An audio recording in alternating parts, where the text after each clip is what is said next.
सबको अनुभव होने लगती है जिसकी शरणागति पुष्ट हो गई है। तो अनुभव होने लगेगा कैसे प्रभु हमारे समीप रहते हैं। जिसके त्यागने में इतना सुख है उसको रोकने में कितना सुख होगा। ये डॉक्टरों की ये बात हमारी समझ में नहीं आती जो ये कहते हैं कि ऐसा करना ठीक है।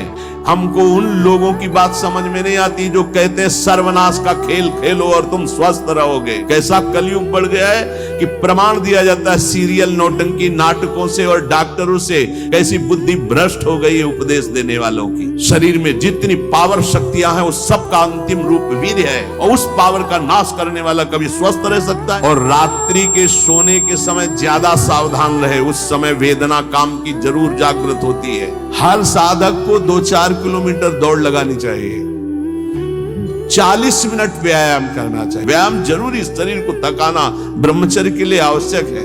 जो हर समय नाम जप करते हैं उनके शरीर में परमाणु नामाकार पैदा होने लगते हैं। दैहिक व्याधियों की तो पूछना ही क्या है। कोई भी चिंता तुम्हारा स्पर्श नहीं कर सकती, कोई भी बाधा स्पर्श नहीं कर सकती जिसकी जिह्वा पे राधा नाम है। जैसे निरंतर विषयी पुरुष विषय चिंतन करता है तो उसे विषय की आसक्ति प्राप्त हो जाती है। ऐसे भक्त जब भगवान नाम चिंतन करता है तो उसे भगवान में आसक्ति प्राप्त हो जाती है।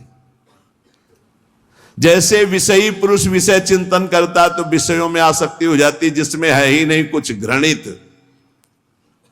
घृणित स्थानों में आसक्ति हो जाती है।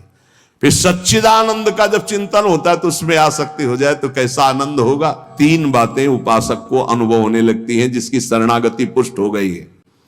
भगवान मेरे समीप हैं, देखो महापुरुषों के वचन है। भगवान सहस्त्रों हाथों से मुझे घेरे हुए हैं, भगवान मुझे स्वीकार कर चुके हैं।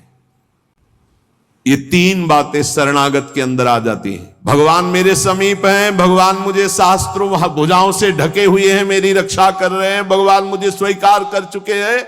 ऐसा शरणागत को अनुभव होता है। आपको यदि अनुभव नहीं हो रहा तो मौन, सारी चेष्टाएं भगवान के लिए, शरीर मन और वाणी प्रभु के चरणों में समर्पित, तो आपको अनुभव होगा प्रभु मेरे समीप है। अनुभव होता है हर उपासक को। कोई सोच सकता है ये तो विरक्त कर सकता है, गृहस्थ कैसे कर सकता है? तो बोले गृहस्थ संबंधी जितने कार्य वो सब प्रभु को अर्पित करो। नियम से भजन का समय रखो।